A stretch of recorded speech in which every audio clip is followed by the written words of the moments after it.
নমস্কার, আমি রিয়া আর আমার চ্যানেলে তোমাদের আরও একবার ওয়েলকাম।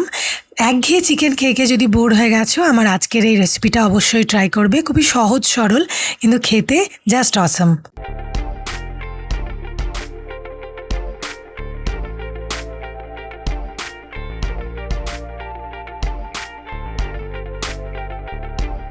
পাঁচশো গ্রাম পরিমাণে চিকেনকে ভালো করে ধুয়ে জল ঝরিয়ে রেখেছিলাম, নিয়ে নিলাম। এর ওপর দিয়ে দিচ্ছি 4 চামচ মতো টক দই। ভালো করে মাখিয়ে নিয়ে ম্যারিনেট হওয়ার জন্য আমি এটাকে 15 মিনিট রেখে দিচ্ছি। হাতে সময় যদি থাকে তাহলে 30 মিনিট বা আরও বেশি সময় থাকলে ওভারনাইট রেখে দিলেও কিন্তু খুব ভালো হয়।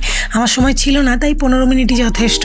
এবার একটা মশলার পেস্ট বানাচ্ছি। তার জন্য নিচ্ছি আদা রসুন কুচি, আর তার সাথে নিয়েছি কাঁচা লঙ্কা 2টো, আর নিচ্ছি ধনেপাতা। ধনেপাতাটাকে ভালো করে ধুয়ে নিয়ে ওর যে নিচের অংশটাকে ফেলে দিয়েছি। এবার ডাঁটি সমেত ধনেপাতাটাকে আমি কুচি কুচি করে কেটে নিচ্ছি, যাতে ভালো মতোভাবে পেস্ট হয়ে যায়।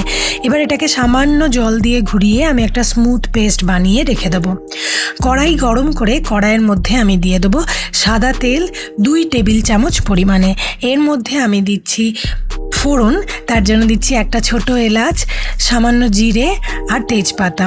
এরপর নাড়াচাড়া করে দিয়ে দিচ্ছি রসুন কুচিটা। রসুনটাকে একদম লাল করে ভেজে নিয়ে তার উপর দিয়ে দিলাম পেঁয়াজ কুচি। এখানে মিডিয়াম সাইজে 2টো পেঁয়াজ আমি দিয়েছি। এরপর এই পেঁয়াজটাকে ভেজে নেবার পর আমি দিয়ে দিচ্ছি ওই যে মশলাটা বেটে রেখেছিলাম, সেই মশলাটা। এরপর মশলাটার কাঁচা গন্ধ চলে যাবার পর ম্যারিনেট করে রাখা চিকেনটা দিয়ে দিলাম।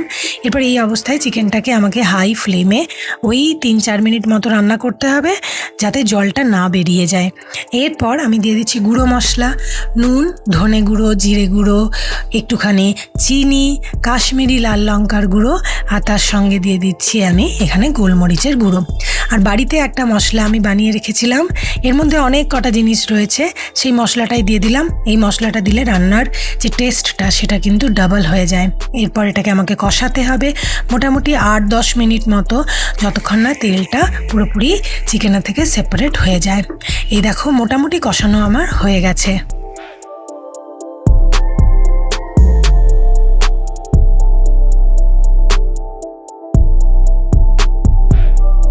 এবারে এটাকে আমি ঢাকা দিয়ে 5-7 মিনিট মতো লো ফ্লেমে রান্না করব। 5-7 মিনিট পরেই দেখবে সমস্ত তেলটা মশলা থেকে বেরিয়ে এসছে। এরপর এটাকে নাড়াচাড়া করে নেব।